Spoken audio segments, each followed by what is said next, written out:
ಮನೇಲಿ ನೋಡ್ರಿ, ಇಬ್ಬರು ಅಣ್ಣ ತಮ್ಮಂದರು ಇದ್ರು ಅಂದ್ರೆ ಇಬ್ಬರಲ್ಲೂ ಕಲಹ. ಯಾವುದೇ ಒಂದು ಪದಾರ್ಥ ಇದ್ರೆ ಅವ ನನಗ್ ಬೇಕು ಅಂತಾನೆ, ಇವ್ ನನಗ್ ಬೇಕಂತಾನೆ. ಇಬ್ರು ಪದಾರ್ಥ ಒಂದೇ ಇರ್ತಾರೆ, ಇಬ್ರು ಬೇಕು ಅಂದ್ರೆ ಯಾರಿಗೆ ಕೊಡಬೇಕು? ಸಾಮಾನ್ಯವಾಗಿ ತಾಯಿಯಂದಿರು ಪಾರ್ಸಲಿಟಿ ಮಾಡ್ತಾರೆ. ತಾಯಿ ಅಂದ್ರೆ ಯಾವ ಮಕ್ಕಳ ಹತ್ರ ಹೋಗ್ತಾರೆ? ಸಣ್ಣ ಮಗ ದೊಡ್ಡ ಮಗ ಇಬ್ರು ಇದ್ದಾಗ ತಾಯಿ ತೋರಿಸಕ್ಕಂತ ಮಮತೆ ಯಾರಲ್ಲಿ? ಸಣ್ಣ ಮಗನಲ್ಲಿ. ಇಲ್ಲಿ ಬಿಡು ಪಾಪ ಸಣ್ಣವನಿದ್ದಾನೆ, ಕೊಟ್ಬಿಡು ಅವ್ರನ್ನ ಅಂತಾರೆ. ಎಲ್ಲದಕ್ಕೂ ಸಣ್ಣ ಮಗನ ಮೇಲೆ ಮೋಹ ತಾಯಿಗಾಗಿ. ಇದನ್ನ ಕೃಷ್ಣ ಏನ್ ಮಾಡ್ತಿದ್ದ ಅಂತೆ, ದುರುಪಯೋಗ ತೋತಾ ಇದ್ದ. ಒಮ್ಮೆ ಬಹಳ ವಿಚಿತ್ರವಾದ ಘಟನೆ ಆಯ್ತಂತೆ. ಬೆಳಗಾದ್ಮೇಲೆ ಮಕ್ಕಳು ಹಾಲು ಕುಡಿಲಿಕ್ಕೆ ಬರ್ತಾನೆ. ತಾಯಿ ಹಾಲುಗಳನ್ನ ಕರೆದು ಇವಳಲ್ಲಿ ಇಟ್ಕೊಂಡು ಕೂತಾಳೆ. ಬಲರಾಮ ಕೃಷ್ಣ ಹಾಲು ಕುಡಿಲಿಕ್ಕೆ ಬಂದ್ರಿ ಅಂತ ಕರೆದು, ಹಾಲು ಕುಡಿಲಿಕ್ಕೆ ಬರಬೇಕು ಅಂತ ಇಬ್ಬರು ಕರೆದಾಗ ಬಲರಾಮ ಕೃಷ್ಣ ಇಬ್ರು ಹೋದ್ರು.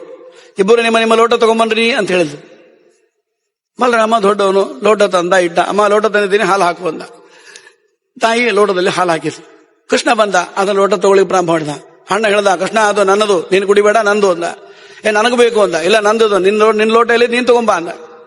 ಸುಮ್ಮನೆ ನಿಂತ. ತಾಯಿ ಕೇಳ್ತಾಳೆ, ಯಾಕೋ ಕೃಷ್ಣ ನಿನ್ ಲೋಟ ಎಲ್ಲಿ? ನನಗೆ ಗೊತ್ತಿಲ್ಲಮ್ಮ, ಎಲ್ಲೋ ಕಳೆದೋಯ್ತು ಗೊತ್ತಿಲ್ಲ. ಬಲರಾಮ ಅಂದ, ಅಮ್ಮ ಇದು ನನ್ನ ಲೋಟ, ನಾನು ಕುಡಿ ಹೋಗಿಲ್ಲ ಅಂದ. ನಾನು ಅವ್ನು ಕೊಡಂಗಿಲ್ಲ, ನನ್ನ ಲೋಟ ನಾನು ಮೊದಲು ಕೊಡ್ತೇನೆ ಅಂದ. ಕೃಷ್ಣ ಹೇಳ್ದ, ನೋಡಣ್ಣ, ಶಾಸ್ತ್ರ ಹೇಳ್ತಾರೆ ಏನ್ ಗೊತ್ತೇನು, ಸಣ್ಣವರು ಕುಡಿಬೇಕು, ದೊಡ್ಡವರು ತೊಳೆದಿಡಬೇಕು. ಯಾವಾಗಲೂ ಸಣ್ಣವರು ಅಣ್ಣ ತಮ್ಮ ಇರ್ತಾನೆ, ಸಣ್ಣವರು ಕುಡಿಬೇಕು, ದೊಡ್ಡವರು ತೊಳೆದಿಡಬೇಕು. ಇದು ಶಾಸ್ತ್ರ. ಕೊಡು, ಮೊದಲು ನಾನು ಕುಡಿತೇನೆ, ಆಮೇಲೆ ನೀನು ತೊಳೆದಿಡು ಅಂತ. ಸಾಧ್ಯ ಇಲ್ಲ, ನಾನು ಕೊಡಂಗಿಲ್ಲ ಅಂತ. ಇಬ್ಬರಲ್ಲಿ ಜಗಳ ಶುರು ಆಯ್ತು. ತಾಯಿ ಮತ್ತೆ ಅದೇ ಪ್ರೀತಿ. ಕೊನೆಗಂದ್ಲು ತಾಯಿ, ಕೃಷ್ಣ ಏನಿದ್ರು ಅವನ್ ಲೋಟ, ನ್ಯಾಯ ಪ್ರಕಾರ ಅವನಿಗೆ ಸಲ್ಲಬೇಕಾದ್ದು ನ್ಯಾಯ. ಆದ್ರೆ ನೀನು ಹಠ ಮಾಡ್ತಿದ್ಯಪ್ಪ, ನಾನೇನ್ ಹೇಳಿ, ನನಗೆ ಗೊತ್ತಿಲ್ಲಮ್ಮ, ನನಗೆ ಬೇಕು ಬೇಕು ಅಂತ ಹಠ ಮಾಡಿದ. ಕೊನೆಗೆ ತಾಯಿ ಒಂದು ಕಾಂಪಿಟೇಷನ್ ಇಟ್ಲ, ನಾನೊಂದು ಪರೀಕ್ಷೆ ಇಡ್ತೇನೆ, ಪರೀಕ್ಷೆಯಲ್ಲಿ ಯಾರು ಪಾಸ್ ಆಗ್ತೀರಿ ಅವರು ಮೊದಲು ಬಂದು ಹಾಲು ಕುಡಿಬೇಕು. ಹೇಳಮ್ಮ ನೀ ಏನ್ ಪರೀಕ್ಷೆ ಇಡ್ತೀನಿ, ನಾನು ಪರೀಕ್ಷೆ ಸಿದ್ಧನಾಗಿದ್ದೀನಿ ಅಂತ ಬಲರಾಮ ಹೇಳ್ದ. ಹಾಲಿನ ಲೋಟ ಅಲ್ಲೇ ಇಟ್ಲವ್. ನಾನು ಇಲ್ಲಿಂದ 1 2 3 ಅಂತ ಹೇಳ್ತೇನೆ, ಇಬ್ಬರು ಓಡ್ಬೇಕು. ಎಲ್ಲಿವರೆಗೂ ಓಡಬೇಕು? ಯಮನಾ ನದಿಗೆ ಹೋಗ್ಬೇಕು. ಯಮನಾ ನದಿಯಲ್ಲಿ 3 ಬಾರಿ ಮುಳುಗಿ ಹಾಕಿ ಬರಬೇಕು. ಯಾರು ಯಮನಾ ನದಿಯಲ್ಲಿ ಹೋಗಿ 3 ಬಾರಿ ಸ್ನಾನ ಮಾಡಿಕೊಂಡು ಮೊದಲು ಬರ್ತಾರೆ ಅವರು ಹಾಲು ಕುಡಿಬೇಕು. ಅವ್ರು ಫಸ್ಟ್ ಹಾಲು ಕುಡಿಬೇಕು. ಸರಿನಾ? ಇಬ್ರು ಹೋಗ್ತೀರಾ? ಅದು ಬಲರಾಮ ಅವಶ್ಯಕ ಆಗ್ಲಿಲ್ಲ. ಕೃಷ್ಣ ನೀನು, ನಾನು ರೆಡಿ ಇದ್ದೇನೆ. ಸರಿ ತಾಯಿ ಓಡೋಗ್ರಿ ಅಂತ 1 2 3 ಅಂತ ಓಡ್ರಿ ಅಂತ ಬಲರಾಮ ಓಡಿದ. ಬಲರಾಮ ವಯಸ್ಸಿನಲ್ಲೂ ದೊಡ್ಡವನು, ಹೈಟ್ನಲ್ಲೂ ಎತ್ತರವಾಗಿದ್ದ, ಸ್ವಲ್ಪ ವೇಗವಾಗಿ ಓಡ್ತಾ ಇದ್ದ. ಹೀಗಾಗಿ ಅತ್ಯಂತ ವೇಗದಾಗ ಬಲರಾಮ ಓಡಿಬಿಟ್ಟ. ಕೃಷ್ಣ ಮೊದಲು ಆರಂಭಕ್ಕೆ ತಾಯಿ ಮುಂದೆ ಸ್ವಲ್ಪ ಹೊತ್ತು ಓಡಿದ, ಮುಂದೆ ನಿಂತು ಬಿಟ್ಟ. ನಿಧಾನ ನಡೀತಾ ಹೊರಟ. ಮುಂದೆ ಆ ಕಡೆ ನೋಡ್ತಾ ಇದ್ದ, ಇವ್ರ ಮನೆ ನೋಡ್ತಾ ಇದ್ದ, ಅವ್ರ ಮನೆ ನೋಡ್ತಾ ನಿಧಾನ ನಡೀತಾ ಹೊರಟ. ಬಲರಾಮ ಮುಂದೆ ಹೋದ್ಮೇಲೆ ನೋಡ್ತಾನೆ, ಕೃಷ್ಣ ಬರಲಿಲ್ಲ. ಹಿಂದೆ ನೋಡ್ತಾನೆ, ಯಾಕೆ ಕೃಷ್ಣ ನೀನು ಬರೋ ಹಾಗಿಲ್ಲ ಅಂತ ಕೇಳ್ದ. ಬರ್ತೇನೆ ನೀನು ಮುಂದೆ ಹೋಗುವುದು. ನಾನು ಬೇಗ ಸ್ನಾನ ಮಾಡ್ಕೊಂಡು ಊಟ, ನಾನು ಬಂದು ಹಾಲು ಕುಡಿತೇನೆ ಅಂತ. ಕುಡಿ ನೀನು ಕುಡಿ, ನಿನ್ ಮುಂದೆ ಆಮೇಲೆ ಬರ್ತೇನೆ ಅಂತ. ಕುಡಿ ಅಂತ ಹೇಳಬೇಕಾದ್ರೆ ಮುಂಚೆನೆ ಅಲ್ಲೇ ಹೇಳಿದೆ, ಅಲ್ಲೇ ಕುಡಿ ಬಿಡ್ತಾ ಇದ್ದೆ ನಾನ್ಯಾಕೆ ಇಲ್ಲಿವರೆಗೆ ಓಡ್ತಾ ಬರ್ತಾ ಇದ್ದೆ ಅಂತ.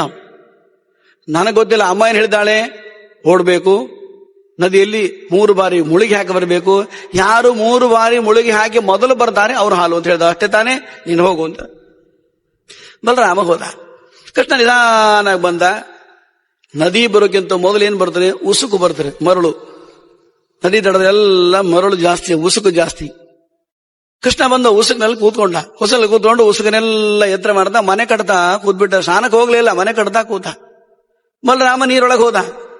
ಕೃಷ್ಣ ಸ್ನಾನಕ್ಕೆ ಬರ್ತೀಯೋ ಇಲ್ಲೋ ಅಲ್ಲ, ನೀನ್ ಮಾಡು ಸ್ನಾನ ಮಾಡು. ಹಾಗಾದ್ರೆ ನಾನು ಮುಳುಗಿ ಹಾಕಿ ನೀರು ಕುಡಿ ಹಾಲು ಮನೆಗೆ ಹೋಗಿ ಹಾಲು ಕುಡಿತೇನೆ, ಮುಳುಗು. ಆದ್ರೆ ನೆನ್ಪಿಡು, ಅಮ್ಮ 3 ಬಾರಿ ಮುಳುಗಂತ ಹೇಳಿದ್ದಾರೆ. 3 ಬಾರಿ ಮುಳುಗಿ ಆಮೇಲೆ ಹೋಗು ಅಂದ.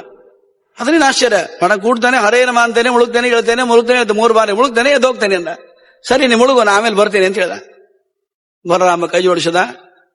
ಯಮುನಾ ನದಿ ಸ್ನಾನ ಮಾಡ್ತಾ ಇದ್ದೀನಿ, ಭಾಗೀರಥಿ ಸ್ನಾನಮಹಂಕರ್ಷೆ ಅಂತ ಮನಸ್ಸು ಅಹಂಕಾರ ಮಾಡ್ಕೊಂಡು ಹರೇ ನಮಃ ಅಂತ ಮುಳುಗಿದ.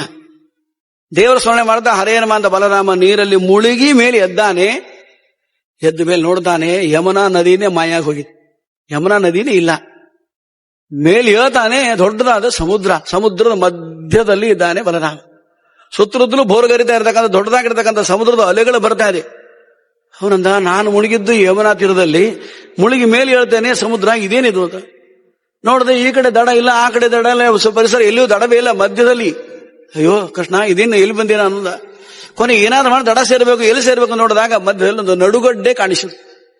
ಒಂದು ದ್ವೀಪ ಇರುತ್ತೆ ನೋಡಿ, ಸಮುದ್ರ ಮಧ್ಯೆ ದ್ವೀಪ ಇರುತ್ತೆ, ನಡುಗಡ್ಡೆ ಕಾಣಿಸ್ತು.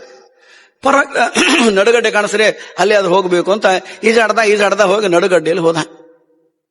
ಇನ್ನೇನು ನಡುಗಡ್ಡೆಯ ಮೇಲೆ ಏರಬೇಕು ಅಂತಲ್ಲಿ ಆ ನಡುಗಡ್ಡೆಯಲ್ಲಿ ಇರತಕ್ಕಂಥ ದ್ವೀಪದಲ್ಲಿರ್ತಕ್ಕಂಥ 4 ಜನ ಸೇವಕರು ಬಂದು ಬಲರಾಮಿಗೆ ಬರ್ತಾ ಇದ್ದ. 4 ಜನ ಬಂದ್ರು.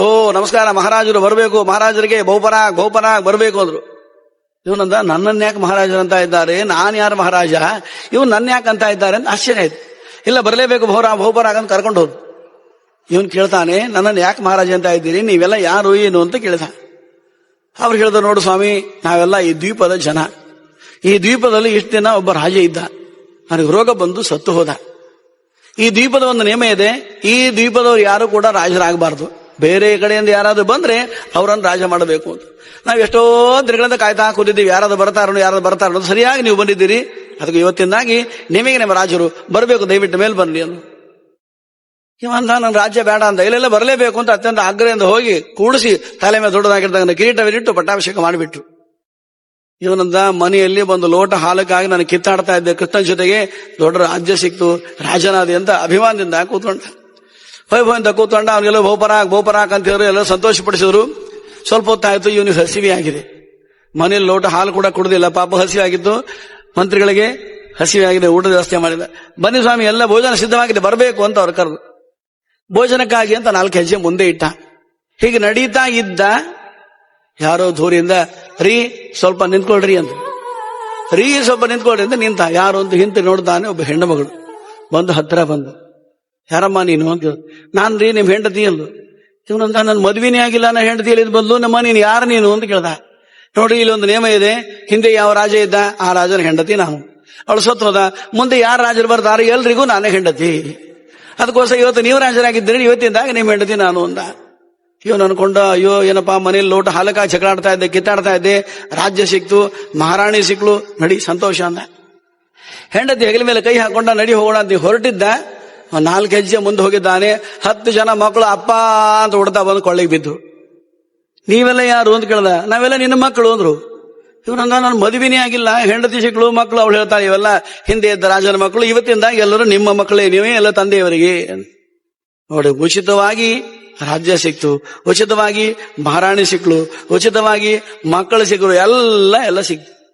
ಇವನಂತ, ಏನಿದ್ರು ಒಳ್ಳೇದು ಅನುಕೂಲ ಆಗಿದೆ, ಎಲ್ಲೇ ಭೋಜನ ಮಾಡಿದ ಸುಖಮವಾಗಿರ್ಬೇಕು, ಅಲ್ಲಿ ಸುಮ್ಮನೆ ಯಾಕೆ ಕೃಷ್ಣನ ಜೊತೆ ಕಿತ್ತಾಡಬೇಕು ಅಂತ ಹೋದ.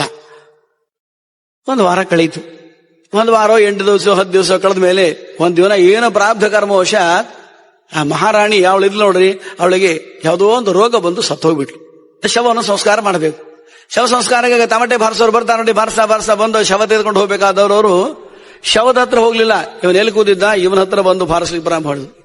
ಇವನಂತ, ನನ್ನ ಹತ್ರ ಯಾಕೆ ಬಾರಿಸ್ತಾ ಇದ್ರಿ, ಅಲ್ಲಿದೆ ಶವ, ಅಲ್ಲಿ ಹೋಗ್ರಿ ಅಂತ. ಶವ ಅಲ್ಲಿದೆ ಸ್ವಾಮಿ, ಈ ದ್ವೀಪದ ಒಂದು ನಿಯಮ ಇದೆ, ಆ ಶವರ ಜೊತೆಗೆ ಅವರ ಪತಿ ಯಾರಿದ್ದಾರೆ ಅವರನ್ನು ಕೂಡ ಸಂಸ್ಕಾರ ಮಾಡಬೇಕು ಅಂತ ಈ ದ್ವೀಪದ ಒಂದು ನಿಯಮ. ಅದ್ರ ಜೊತೆ ನಿಮ್ಮನ್ನು ಸಂಸ್ಕಾರ ಮಾಡ್ತೇವೆ, ನಿಮ್ಮನ್ನು ತಗೊಂಡು ಹೋಗ್ತೇವೆ ಅಂದ. ಇವಂದು, ಅಯ್ಯೋ ಏನಪ್ಪಾ, ನನ್ನ ಜೀವಿತವಾಗಿ ಸಂಸ್ಕಾರ ಮಾಡ್ತಾರೆ, ಇದೇನು ಬಂತು ಹಣೆ ಬರ ಅಂತ. ಅಲ್ಲಿಯವರೆಗೂ ಕೃಷ್ಣ ನೆನಪಾಗದೇ ಇದ್ದ ವ್ಯಕ್ತಿಗೆ ಯಾವಾಗ ನೆನಪಾಯ್ತು, ಕೃಷ್ಣ ಅಂತ. ಕೃಷ್ಣ, ಇಷ್ಟು ದಿವಸ ಎಲ್ಲ ಆರಾಮಾಗಿ ಸಿಕ್ತು, ಸುಖ ಶಾಂತಿ ನೆಮ್ಮದಿ ಸಿಕ್ಕಾಗ ನಾನು ನಿನ್ನ ಮರೆತು ಬಿಟ್ಟಿದ್ದೆ, ಇದೇನು ಬಂತು ಪರಿಸ್ಥಿತಿ ಅಂತ ಒಂದು ಕ್ಷಣ ಗಾಬರಿ ಆಯ್ತು. ಅವ್ರಿಗೆ ಹೇಳ್ದ, ನೋಡಿ ನೀವು ಕರ್ಕೊಂಡು ಹೋಗ್ರಿ, ಚಿಂತೆ ಇಲ್ಲ, ನನ್ನನ್ನು ಜೊತೆಗೆ ಸಂಸ್ಕಾರ ಮಾಡ್ತೀರಾ, ಮಾಡ್ರಿ, ಚಿಂತೆ ಇಲ್ಲ. ಆದ್ರೆ ನಮ್ಮ ದ್ವೀಪದ್ದು ಒಂದು ನಿಯಮ ಇದೆ. ಏನ್ ನಿಯಮ ಅಂತ ಕೇಳ, ಸಾಯೋಕ್ಕಿಂತ ಮುಂಚೆ ಸ್ನಾನ ಮಾಡಬೇಕು ಅಂತ. ಅರೆ ಹೇಗೂ ಸಮುದ್ರದಿದೆ, 3 ಬಾರಿ ಮುಳುಗಿ ಹಾಕಿ ಬರ್ತೇನೆ, 3 ಬಾರಿ ಮುಳುಗಿ ಹಾಕಿ ಆಮೇಲೆ ಬರ್ತೇನೆ, ಆಮೇಲೆ ನೀವು ಬೇಕಿದ್ರೆ ಅನ್ನ ಸಂಹಾರ ಮಾಡಿ. ಸರಿ, ಅವಶ್ಯವಾಗಿ ನಡಿ ಅಂತ. ಆದ್ರೆ ಓಡಿ ಹೋಗುವಾಗಿಲ್ಲ ಅಲ್ಲ, ನೀವು ಜೊತೆಗೆ ಬಂದ್ರಿ ಅಂತ. 4 ಜನ ಸೇವಕರು ಕೈಯಲ್ಲಿ ಬರ್ಚಿ ಹಿಡ್ಕೊಂಡು ಖಡ್ಗ ಹಿಡ್ಕೊಂಡು ಕರ್ಕೊಂಡು ಹೋದ್ರು. ಸಮುದ್ರದಲ್ಲಿ ಸ್ವಲ್ಪ ದ್ವೀಪನ ಕೆಳಗಡೆ ಇಳ್ದ, ಸ್ನಾನ ಮಾಡ್ತೇನೆ ಅಂತ ಕೈ ಜೋಡಿಸಿದ. ಕೃಷ್ಣ, ಎಲ್ಲಿದ್ದಪ್ಪ ಸ್ವಾಮಿ, ರಕ್ಷಣೆ ಮಾಡು ಅಂದ. ದೇವ್ರ ಸ್ಮರಣೆ ಮಾಡದ, ನೀರಲ್ಲಿ ಮುಳುಗಿ ಹಾಕಿದ. ಹರೇನ ಅಂತ ಮುಳುಗಿ ಮೇಲೆದ್ದ. ಮೇಲೆದ್ದು ನೋಡ್ತಾನೆ, ಸಮುದ್ರ ಮಾಯ ಆಗಿಬಿಟ್ಟಿತ್ತು. ಸಮುದ್ರ ಮಾಯವಾಗಿದೆ, ಮತ್ತೆ ಯಮುನಾ ನದಿ. ದೂರದಲ್ಲಿ ನೋಡ್ತಾನೆ, ಕೃಷ್ಣ ಉಸುಗೆಲ್ಲ ಆಡ್ತಾ ಕೂರಿದ್ದ. ಹಬ್ಬ ಅಂತೂ ನಾನು ಬದುಕಿ ಬಂದೆ. ಕೃಷ್ಣ ಹೇಳ್ದ, ಕೃಷ್ಣ ನಾನು ಮನೆಗೆ ಹೋಗ್ತೇನೆ ಅಂದ. ಅವಶ್ಯ ನೀನು ಹೋಗು, ನೀನೇ ಹಾಲು ಕುಡಿ, ಎಲ್ಲ ಆಮೇಲೆ ಬರ್ತೇನೆ, ಮನೆಗೆ ಹೋಗು, ನಾನು ಬರ್ತೇನೆ ಅಂತ ಹೇಳ್ದ. ಬಲರಾಮ ಮನೆಗೆ ಹೋದ. ಮನೆಗೆ ಹೋಗಿ ತಾಯಿ ಹೇಳ್ದಂತೆ, ಅಮ್ಮ ನಾನು ಮುಂಚೆ ಬಂದಿದ್ದೀನಿ, ಹಾಲು ಕೊಡು ಅಂತ. ತಾಯಿ ಒಂದು ಲೋಟ ಹಾಲು ತಂದಿಡ್ಲು, ತಗೋ ಕುಡಿ ಅಂತ. ಇನ್ನೇನು ಕುಡಿಬೇಕು ಅಂತ ಬಲರಾಮ ಹತ್ರ ಹೋಗ್ತಾ ಇದ್ದ.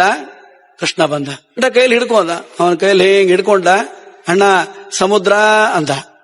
ಇವನ್ ಗಾಬರಿ, ನಾನ್ ಸಮುದ್ರಕ್ಕೆ ಹೋಗಿ ಇವನಿಗೆ ಯಾಕೆ ಗೊತ್ತಾಯಿತು. ಅವನ್ ಲೋಟ ಮತ್ತೆ ಕೈಯಲ್ಲಿ ಹತ್ರ ತಗೊಂಡ. ಅಣ್ಣ, ಮಹಾರಾಣಿ, 10 ಜನ ಮಕ್ಕಳು ಎಲ್ಲ ಅಮ್ಮನಿಗೆ ಹೇಳ್ತೇನೆ ಅಂತ. ಗಾಬರಿ ಆದ, ಬ್ಲಾಕ್ ಮೇಲ್ ಮಾಡ್ತಾ ಇದ್ದಾನೆ.